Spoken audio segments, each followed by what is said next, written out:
네, 노동당 전원회의 결정서의 구체적인 내용은 다음 주 방송에서 자세하게 분석해드리겠습니다. 이번 전원회의가 유독 주목을 받는 이유는 바로 김정은 위원장 집권 10주년과 맞물려 있기 때문일 텐데요.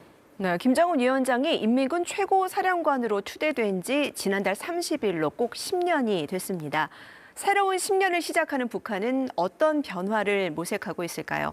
먼저 지난 10년 동안 김정은 위원장의 직함이 어떻게 바뀌어왔는지 살펴보겠습니다.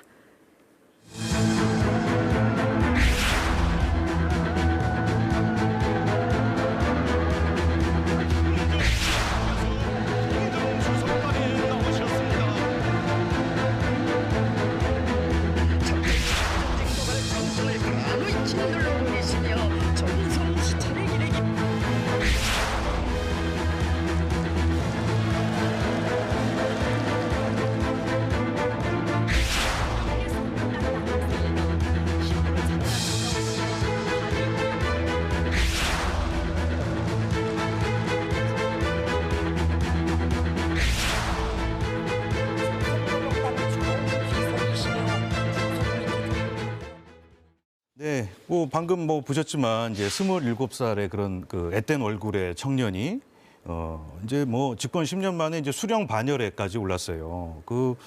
이제는 선대 후광에서 벗어나겠다. 통치에 자신감이 있다.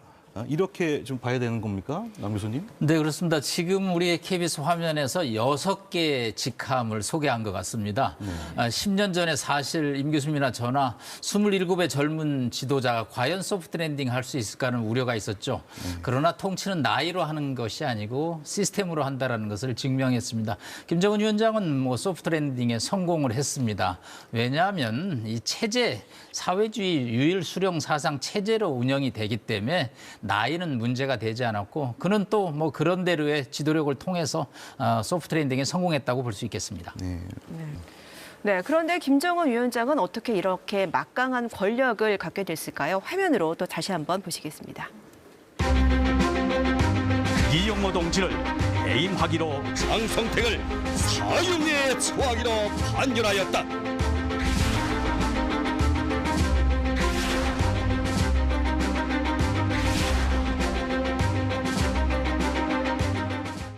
이 공포 정치의 정점이라고 하면은 뭐라고 해도 이 이복형, 김정남 암살이 아니었나 싶습니다. 임 교수님, 이 혈육까지 제거를 했다는 건 김 위원장이 그만큼 불안감이 컸다는 거겠죠. 권력에 대한 불안감. 예, 그런 측면도 있을 것 같아요. 앞서 얘기했던 이제 수령 반열에 오르면서 지금 갖고 있는 자신감하고는 좀 대비되는 그런 측면이죠. 불안감이라는 게. 또 어떤 측면에서 보면 이제 김정은 유일 영도 체계를 구축하는 과정에서 주변의 측근들이 과잉 충성 차원에서 또 제거했을 가능성도 저는 있다고 보여지거든요. 어떻든 이 권력을 보다 공고하는 과정에서 이 북한 같은 이런 체제에서는 이 공포 정치는 이 어떤 불가피한 그런 측면도 있다 이렇게 볼 수 있겠죠. 근데 이제 김정은 위원장의 공포 정치가 최근까지도 이어져 왔지 않습니까? 리병철도 강등을 시켰었고 올해도 이런 식으로 김정은 위원장이 예하 간부들을 관리할 거라고 보시는지 어떻습니까? 지금 김정은 위원장의 통치수를 보면 신상 필벌주의가 아주 엄격한 것 같아요. 그러니까 아무리 고위 간부라도 당과 국가의 어떤 손해되는 행위를 하면 과감하게 계급을 강등시킨다든지 아예 혁명화 사업이라 그래서 현직에서 내쫓는다든지 이런 조치들이 이루어지는 것이고 또 하위 간부라도 성과와 실적을 보여주면 또 과감하게 발탁하는 그런 어떤 통치수를 지금 보여주고 있는 거죠. 남 교수님은 어떻게 보십니까? 네, 신상필벌 임 교수님 설명에다 하나를 더 붙이면 긴장이죠, 긴장. 김정은 위원장의 발언 중에 양봉음이라는 사자성어가 나옵니다. 속으로 딴 마음을 먹는다라는 거죠. 일하는 척한다라는 거죠. 복종하는 척한다는 거죠. 그거 절대 용납하지 않다는 거죠. 그게 인민을 몰아가는 하나의 통치 방식이라고 볼 수 있겠습니다. 네, 이제 김정은 위원장 집권 10년 동안 이제 빠르게 권력을 장악하면서 지속적으로 또 강조를 했던 분야가 있는데요. 그 두 번째 키워드로 보시겠습니다.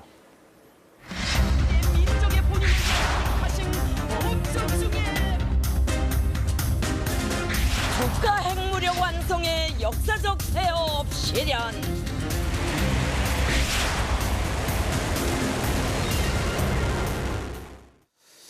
집권 10년 동안 핵실험만 4차례, 그리고 미사일 발사가 총 62차례인데 그 핵무력 완성을 위해서 그야말로 쉬지 않고 뭐 이렇게 달려왔다고 봐도 될 것 같은데 뭐 이렇게 핵 개발에 집착한 이유 뭐라고 보십니까? 지금 저희가 KBS 화면을 보고 있지만 김 위원장이 웃는 모습을 짓는 계기가 몇 군데 있습니다. 네. 그중에 하나가 미사일 발사나 핵실험 현장에 가서는 아주 얼굴에 만면에 미소를 짓고 있죠. 핵무력은 대내 통치와 국제 외교의 유일한 믿을 만한 수단이기 때문에 이 무력은 계속적으로 완성할 수밖에 없고 아마 북한 체제가 존속하는 한은 핵무력은 여전히 중요한 과업으로 계속 유지될 것으로 보입니다. 임 교수님은 어떻게 보십니까? 그래 결국은 이제 협상력을 제고하는 아주 유력한 또 수단이다. 만약에 북한은 이렇게 보는 것 같아요. 자신들이 핵을 보유하지 않으면 과연 미국이 관심을 가질까? 자신들하고 자신들이 어떤 제안하는 그런 협상 조건이나 이런데 관심을 안 가질 가능성이 높다. 우리가 핵 보유국이기 때문에 미국이 관심을 가지고 우리하고 계속 대화와 협상을 하려고 한다. 이런 인식을 지금 갖고 있는 거예요. 네. 북한이 영변 핵시설을 재가동하는 정황도 포착이 됐습니다. 지난 4년간 중단이 됐던 이 핵실험을 올해 재개할 거다 이런 전망도 나오는데 임 교수님 가능성이 좀 어떻게 보세요? 예, 그 김정은 위원장은 일관되게 얘기를 했죠. 미국에 대해서 강대강, 선의 원칙으로 대응하겠다.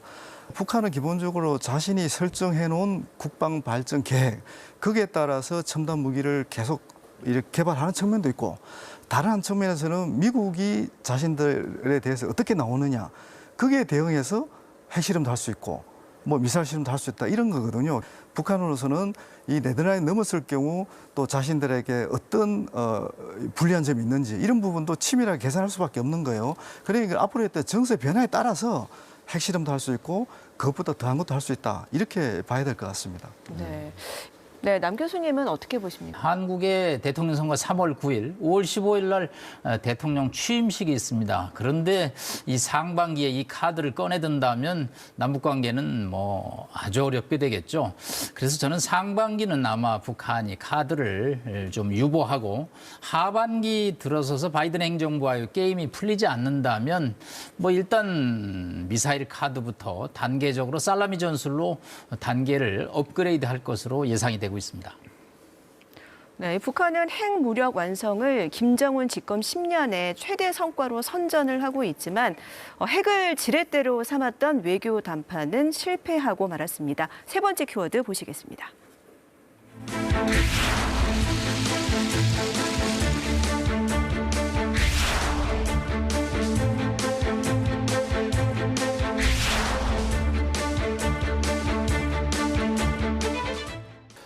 뭐 방금 보셨지만 뭐 김정은 위원장 입장에서는 뭐 선대 지도자들과 달리 화려하게 일단 외교 무대에 그 데뷔를 한 것 같은데 그 만남 자체는 좀 의미가 있지만 뭐 사실상 성과가 없었던 거 아닙니까? 북한은 김정은 정권 집권 시년을 평가하면서 지난 그 북미 정상회담이 절반의 성과를 거뒀다 이렇게 보는 것 같아요. 그러니까 핵 보유를 통해서도 강대국의 반열에 올랐지만 미국 대통령과의 정상회담을 통해서 국제사회에서 지도자의 반열이 강대국 지도자의 반열에 올랐다. 이렇게 지금 홍보를 하고 있는 거예요. 어떻든 북미 정상회담에서 북한이 원하는 대북 제재는 견인하지 못했지만 네. 김정은 위원장의 위상이 상당히 올라간 것만은 우리가 평가를 해줘야 될 것 같습니다. 네, 그 사이 미국에서는 이 바이든 대통령이 취임을 했고 이제 현재 취임 1년이 다 돼가는 상황에서도 사실상 이 북미 간의 대화는 뭐 중단된 상태입니다. 올해는 좀 대화의 물꼬를 틀 수 있을까요? 이 방식, 스타일이 틀려서 걱정입니다. 트럼프 대통령 자다가 일어나서 트위터에 갖고 정상회담 하자는 스타일이거든요. 이게 이제 탑다운 하향식이죠. 그러나 바이든 대통령 상원 외교위원회 36년 동안 있었기 때문에 외교 절차 강조합니다. 절대 그렇게 밑에서 지시하는 식 아니거든요. 결국은 상향식, 바로업 방식인데 이러려면 조건 맞춰줘야 해야 되는데 김 위원장 내가 트럼프 대통령과 정상회담한 사람인데 내가 왜 바이든 대통령 조건에 맞춰줄까? 이거 기싸움이 올해도 상당할 것으로 보입니다. 자, 그런데 이제 북한이 어떻게든 지금 대화를 해야 되는 이유, 물론 뭐 여러 가지 이유가 있겠지만 이게 스스로 좀 해결할 수 없을 정도의 심각한 경제는 아닙니까? 네. 네 번째 키워드로 살펴보겠습니다.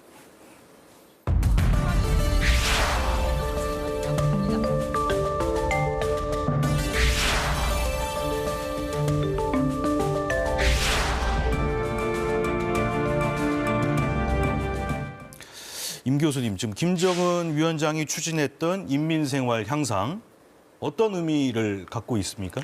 지금 북한은 이제 그 김정은 정치를 하고 있죠. 그 김정은 정치 핵심이 인민대중 제일주의고 인민대중 제일주의를 실천하는 하나의 어떤 핵심 방식이 결국은 주민생활 향상을 해야 되거든요. 그 주민생활 향상이 안 되면 수령의 반열에 올라도 인민들한테 인정을 받기 어려운 상황. 그만큼 인민생활을 향상하는 게 김정은 위원장한테 가장 중요한 거죠. 그런데 이 시점에서 왜 중요하느냐? 대북 제재를 완화시키기도 어렵고 또 코로나라는 아주 전무후무한 그런 전염병도 지금 계속 확산이 되고 있고 오직 국내 자원을 통해서 경제 발전을 하고 자력 경쟁을 도모할 수밖에 없는 그런 이제 엄중한 시기란 말입니다. 이런 상황에서 또 주민들에게 자신들의 그러니까 최고 지도자로서의 존엄을 또 보여주기 위해서는 인민생활 향상을 해야 되는데 인민생활 향상이 안 되면 아무래도 민심이 또 민심을 안정시키기 어렵고 그러다 보니까 어떻게 보면 핵도 중요하고 뭐 다른 것도 중요하지만 김정은 위원장이 지금 직면하고 있는 가장 도전적인 과제는 인민생활 향상이다. 이렇게 얘기할 수 있을 것 같습니다.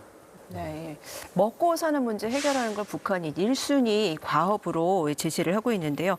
이 남 교수님이 나달 한 톨도 확보하라 이런 말이 있을 정도로 지금 경제난이 심각한데 북한이 자력갱생으로 이 상황을 좀 극복을 할 수가 있을까요? 결론부터 말씀드리면 자력갱생으로 문제를 풀 수 있다라는 말씀을 드리기는 어려울 것 같습니다. 예, 이 밥에 고깃국에 비단에서 기와집이라는 70년 전에 김일성이 얘기했던 캐치프레이즈가 손자 때 와서도 여전히 해결되지 않고 있습니다. 뭐 답은 간략합니다. 핵무기를 개발하지 않고 그 돈으로 비료 사서 논에 뿌리면 식량 생산량이 늘어나죠. 우리 과거에 70년에 식량이 모자라던 시절에 비료 공장 세워서 식량 문제 해결했거든요. 그런데 북한 입장에서는 이제 정책을 바꾸지 않으니까 결국은 가을에 뭐 수확을 좀 더 나달을 해라, 뭐 빨리 탈곡해라, 벼베라 그러는데 그런 이제 노력 동원 방식이 과연 획기적인 성과를 나겠느냐에 관해서는 사실은 좀 회의적입니다. 이렇게 지금 경제는 어려운데 뭐 사상 통제, 내부 단속도 엄청 지금 북한이 하고 있지 않습니까? 그 중심에 또 이제 북한 뭐 청년들이 있는 거고요. 마지막 키워드 한번 보시겠습니다.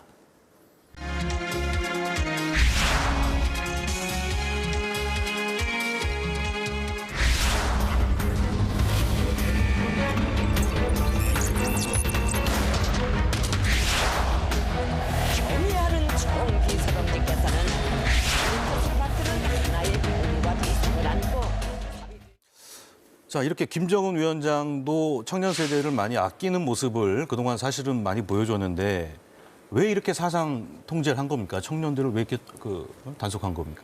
모기장을 치는 겁니다. 문화라는 것은 높은 데서 낮은데 멋있는 데서 덜 멋있는 데로 흘러가거든요. 우리도 과거에 뭐 서구 문화에 많이 했죠. 북한 입장에서는 남한의 문화가 훨씬 더 세련되고 멋있어 보이죠. 이런 데 대해서 관심을 갖는 것은 뭐 MZ세대 보통의 경향이죠. 북한 입장에서는 이걸 막아야죠. 경제도 어려운데 젊은 MZ세대들이 남측 문화에 빠진다면 공화국 체제가 흔들거릴 수밖에 없죠. 그래서 반동 사사문화 배경법이라든가 청년교양 보장법 저희는 발음하기도 어려운 법들을 계속 만들어가지고 사상 단속을 통해서 외부의 물결을 차단해야지만 체제 유지가 온전하다는 그런 정책이죠. 네, 여러 가지 법들로 이 한국 문화에 대한 접근을 원천 봉쇄하겠다는 건데 이런 법안들로 북한 청년 세대들이 한국의 문화에 접근하는 걸 막을 수 있을까요? 저희들이 이제 북한 내부 그 미디어 사용 실태를 조사를 해보면 이 젊은 세대가 이제 그 각종 그 이동 수단 그러니까 그 저장 수단이죠. USB라든지 또 SD 카드, 뭐 T 카드 이런 다양한 그 콘텐츠 그 저장 수단들을 지금 자기들도 이용하고 또 확산시키고 그러면서 이제 서로 또 돌려보기도 하고 뭐 이런 문화들이 지금 상당히 정착돼 있더라고요. 뭐 이 MZ 세대에도 다른 나라 못지않게 이제 그 물질, 문화적 욕구가 굉장히 높은 것 같아요. 그러니까 이제 일시적으로는 통제를 할 수 있겠지만은 지속적이고 영속적으로 통제하는 것은 거의 이제 불가능하다고 보여지고요.